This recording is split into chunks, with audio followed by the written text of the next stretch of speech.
Welcome back sa ating series kung saan we compare dropshipping to different kind of business model. So right now, ang pag-uusapan natin ay yung pinapangarap ng karamihan pagdating sa pagnenegosyo. So, isa ka ba sa nangangarap na magkaroon ng sarili mong physical store? That's actually a great goal. Pero pag-usapan muna natin ano ba yung mga kailangan mo para makapagsimula ka ng ganitong klase ng negosyo. Tara, may pupuntahan tayo, samahan niyo ko. Let's go!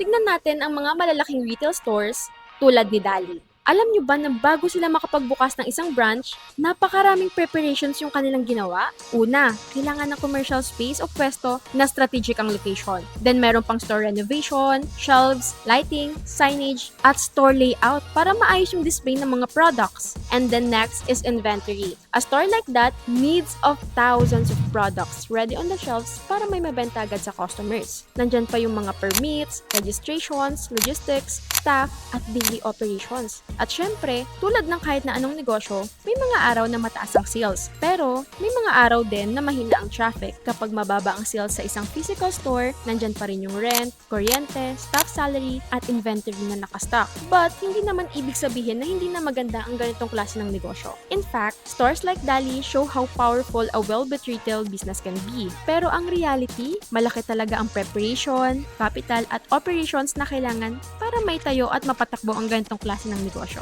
But, in today's digital world, may ibang paraan na para magkaroon ka rin ng ganitong klase ng negosyo. Sa online business models like dropshipping, hindi mo kailangan magbukas agad ng physical store, mag-stock ng inventory, o mag-manage ng malaking operation. Instead, the focus is building your online store and reaching customers digitally while other parts of the operations are handled by the system. So, while opening a physical store is still a great dream for many entrepreneurs, today, there are also modern ways to start a business with lower risk while learning the process along the way.